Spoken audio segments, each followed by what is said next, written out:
সকলোকে good morning জনাইছো আৰু এটা মোৰ নতুন মিনি ব্লগলৈ স্বাগতম জনাইছো।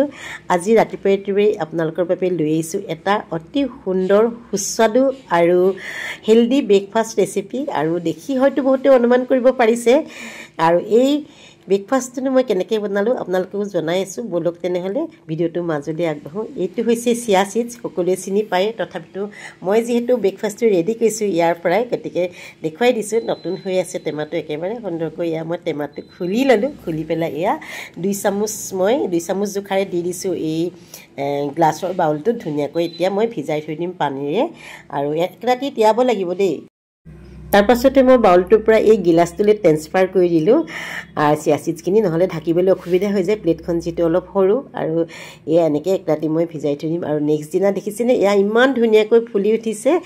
আৰু সকলোৱে জানে বাৰু, তথাপিতো মইনো কেনেকৈ খাইছোঁ তাকে আজি দেখুৱাইছোঁ। আৰু এয়া মই আকৌ পুনৰ বাউলটোলৈ ট্ৰেন্সফাৰ কৰি দিলোঁ, যিহেতু মই বাউলটোতে বনাম। এয়া আকৌ মোৰ যোৱাকালি বনোৱা বানানা শ্বেক আছিলে দেই, মই ফ্ৰিজতে ভৰাই থৈছিলোঁ বানানা শ্বেকখিনি, ইয়াত ঢালি দিলোঁ।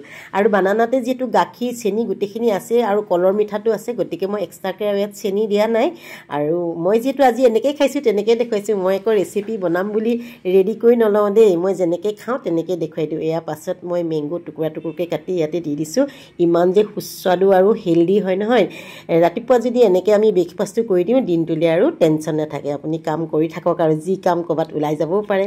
তাৰপাছত এয়া মই বাউললৈ, সৰু সৰু বাউললৈ এনেকৈ সজাই লৈছোঁ। 2টা বাউল, ল'ৰা আৰু মই খাম। আৰু যিহেতু এখেতে বহুত বস্তু নাখায়, বহুতে আকৌ সুধি থাকিব মিষ্টাৰক নিদিলে বুলি। এওঁ অৱশ্যে বহুত বস্তু নাখায় ইউৰিক কাৰণে, গতিকে ল'ৰা আৰু মোৰ কাৰণে ধুনীয়াকৈ 2টা বাউলত এনেকৈ সুন্দৰকৈ সজাই দিলোঁ, দেখিছেনে। আৰু ইয়াত দি দিলোঁ এয়া মেংগো টুকুৰা, আৰু ইয়াতে আপোনালোকে ওপৰত কাজু কিচমিচ দি সজাই দিব পাৰে, ড্ৰাই ফ্ৰুটছ যি মন যায়, আলমণ্ডেই হওক বা খাজুৰেই হওক দিব পাৰে। মই দিয়া নাই, যিহেতু মই সাধাৰণকৈ দেখুৱাম, মই ঘৰত যেনেকৈ খাওঁ আচলতে তেনেকৈয়ে দেখুৱাওঁ। মই ৰেচিপি ভিডিঅ' বনাম বুলি আচলতে ভিডিঅ'বিলাক আপোনালোকলৈ নানো, স্পেচিয়েলি বোলে মই এইটো বনাম বুলি বস্তু যোগাৰ কৰি নলওঁ। ঘৰত যিখিনি আছে আমি সাধাৰণতে যেনেকৈ চলোঁ তেনেকৈয়ে দেখুৱাওঁ গোটেইখিনি। তাৰ পাছতে এটা ঘটনা ঘটিলে নহয়, ল'ৰাই ক'লে বোলে এইটো ব্ৰেকফাষ্ট সি নাখায়, তাৰ পচন্দ হোৱা নাই। আৰু তাৰ কাৰণে এয়া মই লৈ আহিলোঁ মুছলি, সি মুছলি খাই ভাল পায়। গতিকে ঘৰখনৰ মানুহক প্ৰথমতেতো সন্তুষ্ট কৰিবই লাগিব নহয়নে। ঘৰখনৰ মানুহক সন্তুষ্ট কৰিলেহে দিনটো ভালে যাব। গতিকে মই তাৰ কাৰণে মুছলি ৰেডি কৰিলোঁ বুলি এয়া লৈ আহিলোঁ আৰু গাখীৰ গৰম কৰি ইয়াতে ঢালি দিলোঁ। আৰু এইটো বিশেষ একো নাই, মই মুছলি বনোৱাটো ইমান কষ্ট নহয়। আৰু ইয়াত আপোনালোকৰ কোনটো ব্ৰেকফাষ্ট পচন্দ হৈছে জনাবচোন, মুছলি পচন্দ হৈছে নে এয়া চিয়া সিডছৰ ব্ৰেকফাষ্টটো পচন্দ হৈছে। মই কিন্তু চিয়া সিডছৰ ব্ৰেকফাষ্টটোহে খাওঁ।